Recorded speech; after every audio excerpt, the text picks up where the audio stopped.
Baik, selamat pagi. Saya Ria Albino, NIM 211041743 dari kelas M4. Di sini saya akan menjawab pertanyaan UAS Manajemen Operasi. Soal yang pertama, jelaskan mengapa konsep penyesuaian massal atau mass customization dapat digunakan sebagai salah satu strategi dalam rantai pasokan. Di sini saya akan menjelaskan tentang customization adalah upaya untuk menyesuaikan produk dengan keinginan konsumen. Customization mengacu pada proses menawarkan produk atau jasa secara tetap cocok dengan keinginan dan kebutuhan konsumen. Mass customization menurut Sitkin 2021 adalah yang pertama, membutuhkan fleksibilitas teknologi produksi yang tinggi. Kedua, memerlukan suatu sistem yang cukup rumit untuk dapat mengelaborasi keinginan dan kebutuhan konsumen. Pertanyaan kedua, terdapat 3 keunggulan kompetitif yang dimiliki oleh perusahaan apabila menerapkan strategi penyesuaian massal atau mass customization dalam aktivitas rantai pasokan mereka. Jelaskan keunggulan kompetitif tersebut. Baik, saya akan menjelaskan keunggulan strateginya. Yang pertama, strategi biaya rendah atau strategi cost leadership, yaitu dengan pemberian harga yang lebih rendah dibandingkan dengan produk pesaing yang ada di pasaran. Untuk mewujudkan biaya rendah ini melibatkan berbagai faktor, salah satunya merampingkan proses produksi.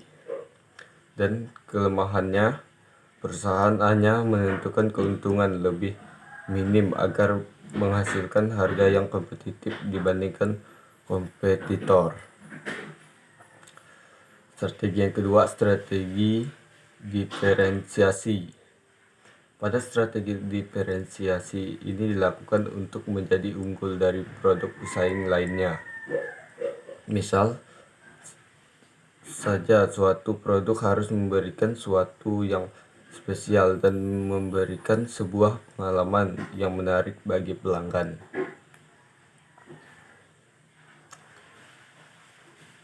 Atau dengan memberikan keunikan lainnya dengan mengungkapkan rahasia uniknya produk yang dipasarkan. Strategi yang ketiga, fokus strategi.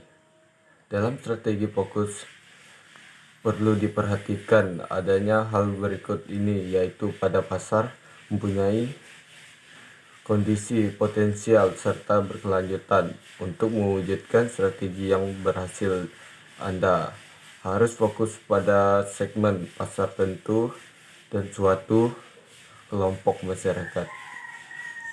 Misalnya saja produsen mobil mewah. Sini saya akan menjelaskan pengertian kompetitif fungsi strategi. Keunggulan kompetitif berhubungan dengan manajemen strategis sebuah perusahaan yang sedang dijalankan. Jika seseorang membeli produk, kemudian produk tersebut dibandingkan dengan produk pesaing lainnya, namun orang tersebut tetap memakai produk pertama, maka produk pertama tersebut memiliki keunggulan yang kompetitif dibandingkan dengan produk pesaing.